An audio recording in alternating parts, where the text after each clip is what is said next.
We're going to put you in the driver's seat again to see how well you can identify potential driving risks. Let's cruise down one of the most challenging roads in America, a typical residential street, and see how many hazards you can identify.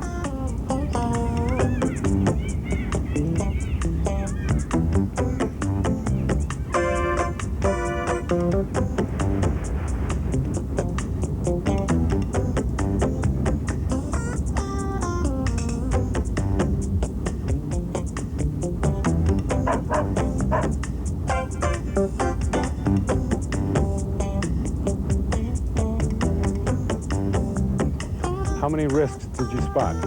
I counted 8. Let's go back and see them. First, watch out for the kids because they're watching out for the ball.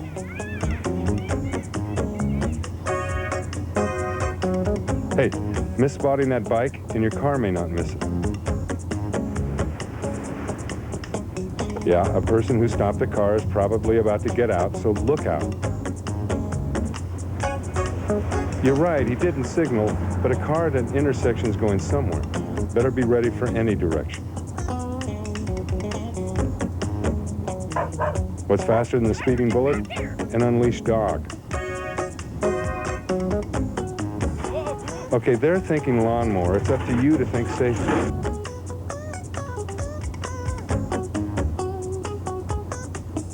And you need to watch out for pedestrians, even if they're not watching out for you. Finally, if the turn indicator's on, someone's probably going to turn.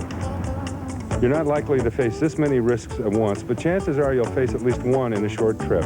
So don't be caught short. Pay attention. Those of us who live in Southern California are no strangers to flooded roadways.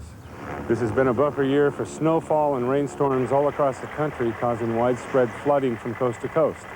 When that happens, we realize that every driver needs to know how to cope with flooding, no matter what the location. Now, it's your turn. You're driving in a rainstorm. The rain has suddenly turned into a torrential downpour. Water is rushing down the road, getting deeper by the second. What is your best course of action? A, speed up and try to drive to higher ground quickly. B, slow down and drive through the water cautiously. C, pull over slowly, stop, and stay in the car until help arrives. D, pull over slowly, stop, get out of the car, and get to higher ground. The answer here is D. Get out of the car and seek higher ground. You should never attempt to drive through pools of standing water on the road because they could be deeper than they appear. Floods can erode roadways or actually displace a section of a bridge. These hazards may not be visible under the floodwater. Most cars will float for a short period, but they can be quickly swept away, and you don't want to be trapped inside. If you had to drive through a flood, a motorcycle would probably not be your first choice of vehicle. Even in good weather, out of every 100 vehicles on the road, only 3 are motorcycles. But motorists still need to learn how to share the road with motorcycles, and the place to begin is by becoming aware when motorcycles are there. Which of these statements about motorcycles is true? A, a car doesn't need to change lanes to pass a motorcycle. B, motorcyclists should ride with their headlight on during the day. C, motorcycles must always yield the right-of-way to cars. D, the safe following distance behind a motorcycle is 2 cycle lengths.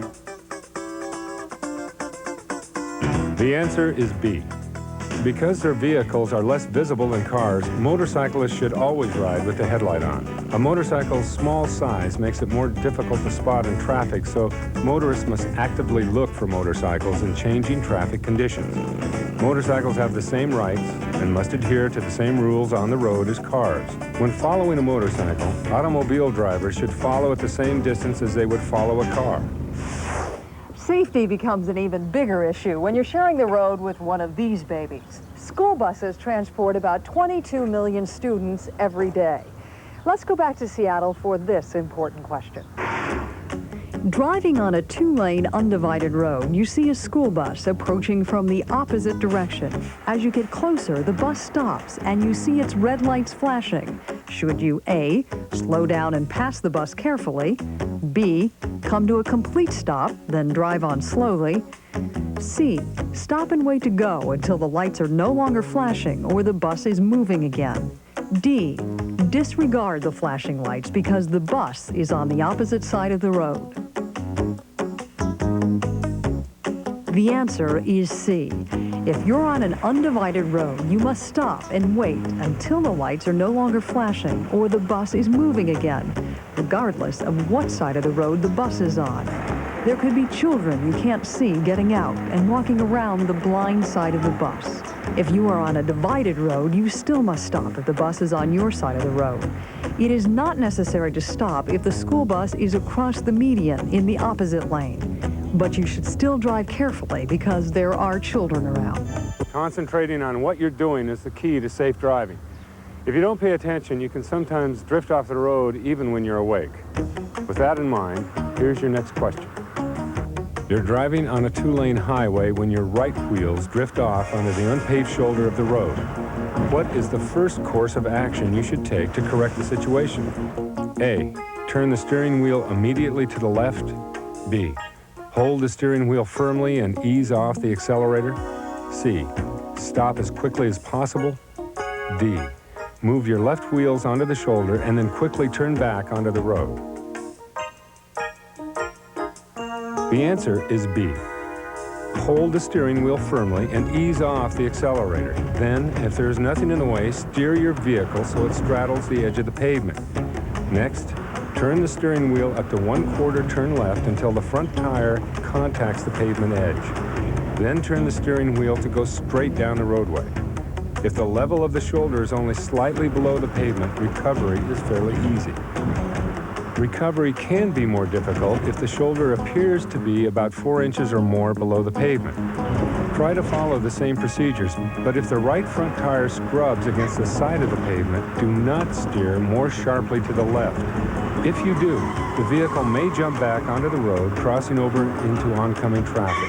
Instead, ease off the accelerator and steering input, straddle the pavement once more, then try again. Sometimes what we think are the simplest driving decisions turn out to be the most challenging. For instance, you know how to make a left turn, don't you? Why don't we find out? You're pulling out of a business driveway and want to make a left turn onto a busy street. There is a special center lane for making left-hand turns.